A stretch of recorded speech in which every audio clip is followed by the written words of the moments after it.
Welcome to part 3 of the Knuckles Mania playthrough. I called it Knuckles Mania after, the brain scratch one.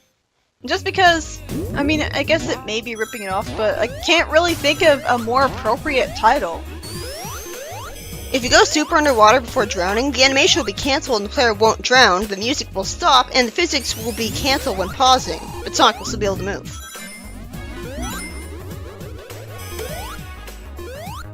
And it's ironic that, you have the Firefly enemies from the end of Sonic CD that were the true final boss of the game. That's just our regular old Badnik. They're not so menacing there now, are they? They just appear out of nowhere and try to attack you. But it's just weird to have them show up in places where you're not completely forced to. See, I jumped on that gray block because it doesn't look like a gray block that can launch spike balls out of it. But I'm just repeating stuff I already said now. If you spin dash into Silver Sonic as Super Sonic, he has too much speed and it knocks him way over Metal Sonic, punishing you for being super. And speaking of spin dashing, it's the Sky Chase area in this game. It's not programmed as well as the original, ironically enough. Because if you spin dash or drop dash, the latter of which can happen really easily by accident. If you spin dash or drop dash on the plane, there's a very good chance that you'll be sent flying off it to your death. That didn't really happen in Sonic 2. You have to be Super Sonic to get sent off the plane that easily. Normally the plane is programmed to just catch you no matter what. But it does make more sense. It makes it more realistic that Sonic would be able to fall off the plane that easily. But it's certainly not fun. The DA Garden in this game also lists a pinch mode music track for the stage, for the final boss stage that's unused in this game. Nobody really knows what it does or how it would have played. I'm guessing the pinch mode music would have played when you were running out of rings in the Super Sonic boss fight. It's a shame, so many unused concepts, and even for Encore mode, they didn't bring any of it back because I guess there wasn't enough time. Something interesting is that the item boxes no longer crush you. You could literally have an item box bouncing off your head almost forever. I say almost because obviously there's a time over, although you can turn that off with a code. But it's nice that they got rid of that you can get crushed by an item box thing. Especially funny when you get crushed by an extra life. Obviously, there was a Sonic short about Knuckles bursting out laughing because that happened to Sonic. It's just kind of ironic because that's how the physics were in the original games. You got crushed by falling monitors. And they decide not to keep that, but they decide to go with the more Sonic 1 looking Sonic sprite. One step forward and 2 steps back. But yeah, I sped up the last time.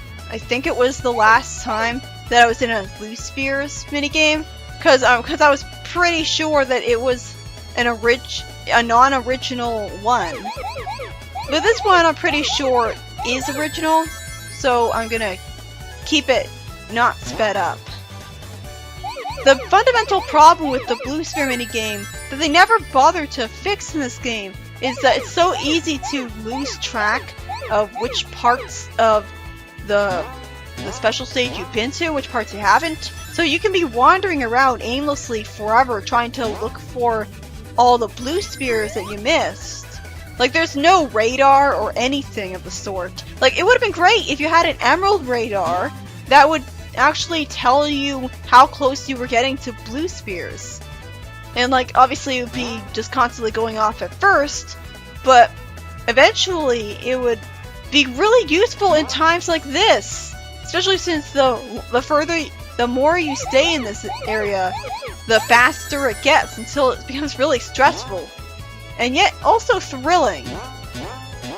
It's like really, like the minute I saw that formation where the blue spears were like, they weren't in a square, they weren't in any sort of clear shape, they were just like, the minute I saw that, I knew that it had to be an original special stage, because I don't remember that kind of formation of the blue spears at all. But yeah, normally when I like that formation of the red spears, I knew that that was original. That's gotta be. But when I said earlier on, like in my old Sonic 3 playthrough, that they should have a radar in the blue spears, I was thinking more like the radar and like Shadow the Hedgehog, like they would have had, like where you got to see your character and then like icons representing stuff in the level. But yeah, the Emerald Radar from SE1 would have worked even better, because it would have gone off when you were near blue spears, and it would have had different levels to tell you how close you were to it. But instead, they don't do anything to improve the formula at all, and so it's just as difficult sometimes in the original. But yeah, the clapperboards in Studiopolis feature all of the game's developers on the bottom row. Sega, CW for Christian Whitehead, HC for Headcanon, and Pagoda West Games would have like PGW as well. I never really see the point of like having, because it's not like they're literally spelling out their names. Well, I guess that would be too fourth wall breaking, but like they're just using acronyms instead. Like you already have your names in the credits, what's the point? I went to the left here because I remembered that there was a special ring, like when I went below the stage, like the first time I went to this level, but I couldn't find it. This game has a nasty habit of showing you special rings past the point where you've already missed the point of no return and can't get to them. Like in Metallic Madness, I'm gonna run into that problem, and that's why I couldn't show you. That's why I couldn't show off the special stage there. Like it's annoying because eventually, if you're trying to look for all the special rings, you end up fighting against the game, because the game wants you to go fast, and you'll keep trying to not go fast so you can go back and slowly, tediously explore every single part of the level. It feels completely at odds with the level design. It's like Sonic Advance 2 and Sonic Advance 3, where like they want you to explore all over the level to get to the special stage, but it's completely at odds with go fast. It really shows the evil side of hiding special rings. That's how you get to the special stage. Like this game honestly would have been better off if you could just get 50 rings and hold them until the end of the level, and there! That's all you need to do to get to the special stage. Like, it worked fine with the special rings in Sonic 3 Knuckles because they were easy to find. But not here. So it just ends up showing off the evils of such a system. Special rings, special spring like in Sonic Advance 1, doesn't really matter. It can still be a problem if they're hidden too well. But yeah, gold medals that you get from perfecting the bonus stages do nothing. And yeah, I got really lucky with Silver Sonic the first time, but the second time around, I guess I didn't time the jump right or something, so I rage quit it immediately. But yeah, fortunately you don't need to get gold medals in order to unlock stuff like the Super Peel Out. But the problem is that they don't tell you what you unlock when you get silver medals right away. So it can be easy to get the impression that you need to perfect the stages. And like, does getting the gold medal not unlock you anything while the silver medal does unlock you stuff? Because if so, that sounds really backwards. Like the gold medals would be a punishment then, because you went through the trouble of getting them just to get cheated out of the ability that you tried to unlock.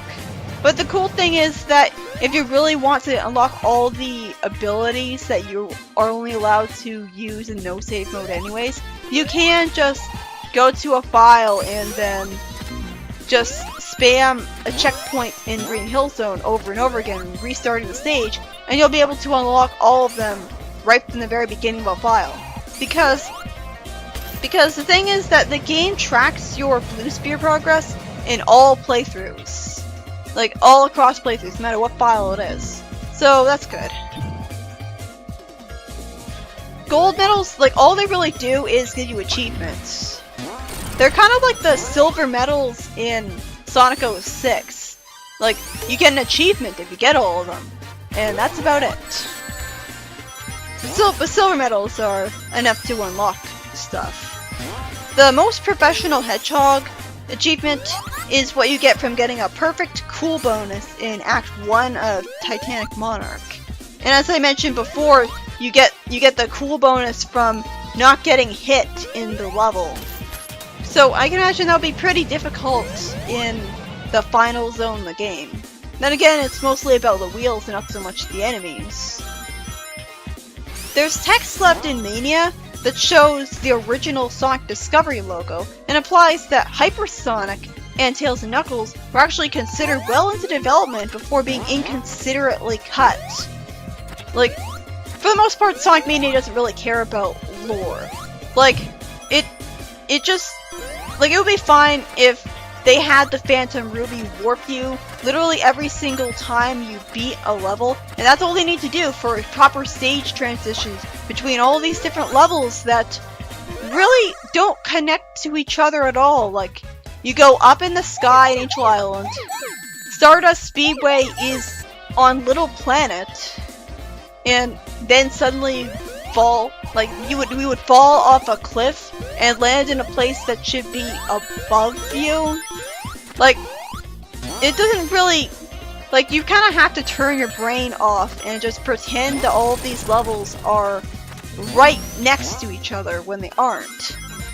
And it's especially annoying since, again, Eggman warps you with the Phantom Ruby twice. Like, he warps you to Green Hill Zone, and he warps you to Chemical Plant Zone. You would expect him to do that for the entire game, and he doesn't.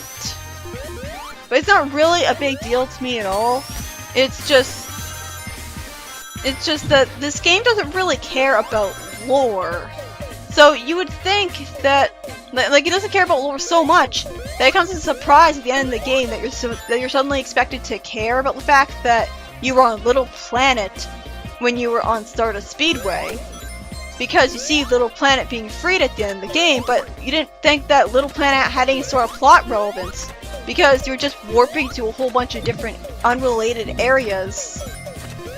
And suddenly now you're supposed to remember, oh yeah, I was on Little Planet when I was in Metallic Madness, and I was expected to believe that Metallic Madness was right next to Titanic Monarch, when all the other zones weren't right next to each other at all.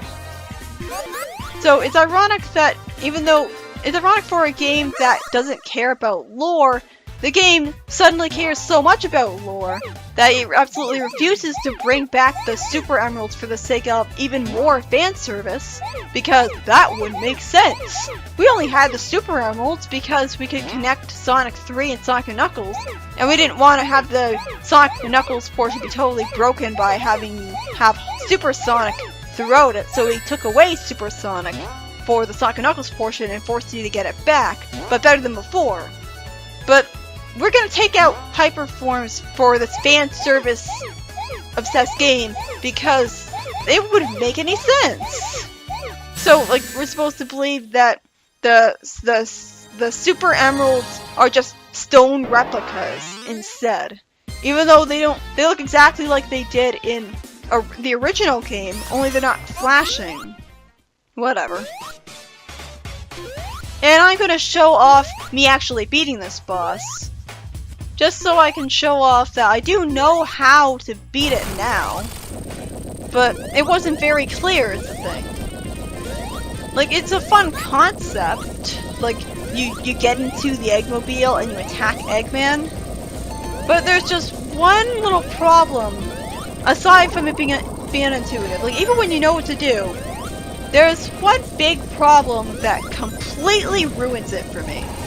You see, Apparently, that pressing down actually gets rid of the bombs. The problem is that you need to drop them right on the tiny little bombs in order to get rid of them.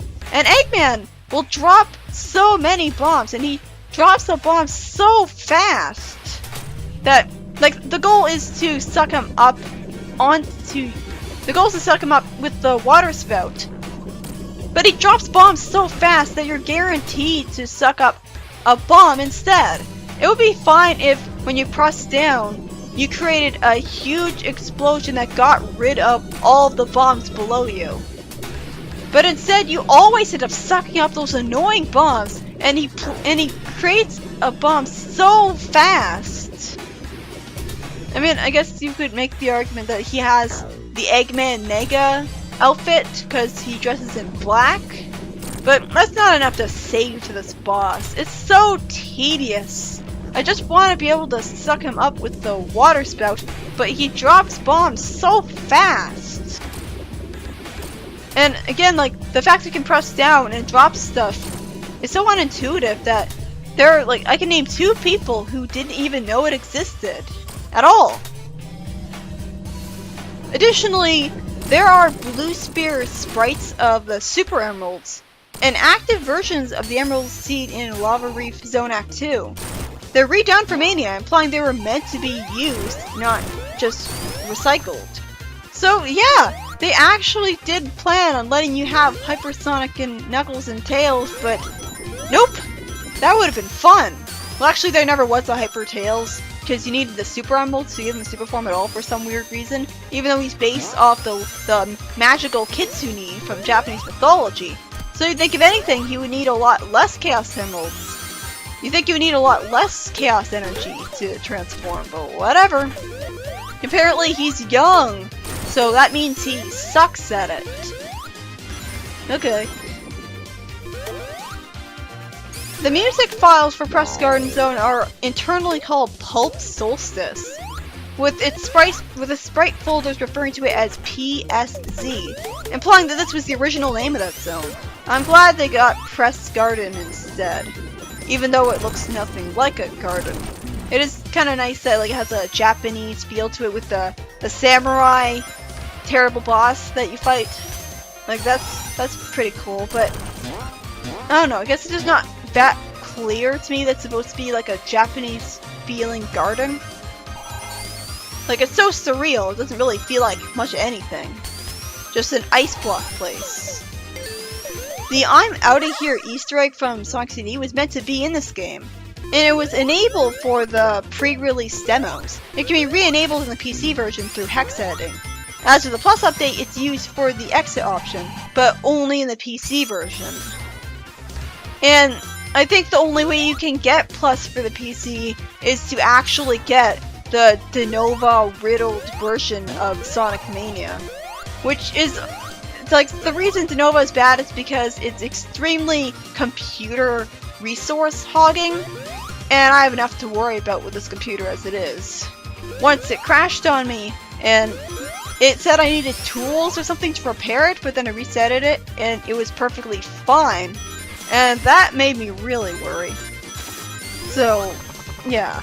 And not only is it computer hogging, but it also regularly checks for online just to try to see if you're not pirating the game. And that's not good for people who have really terrible online and aren't always going to be able to connect to online. And so they wouldn't be able to play the game. Like, Sonic Mania was even always online for the first 24 hours. And a lot of people were so mad, like, it's possible that some people even refunded the game. Like, some people said they were going to refund it. It really did cause an uproar that was really bad for the PR of the game. And the worst part is they're also using De Novo for Forces, and they seem like that's why I don't own it for the PC either. I hate that so much. Like, you shouldn't be able to jump below it in the first place if there's not enough room for you to do it.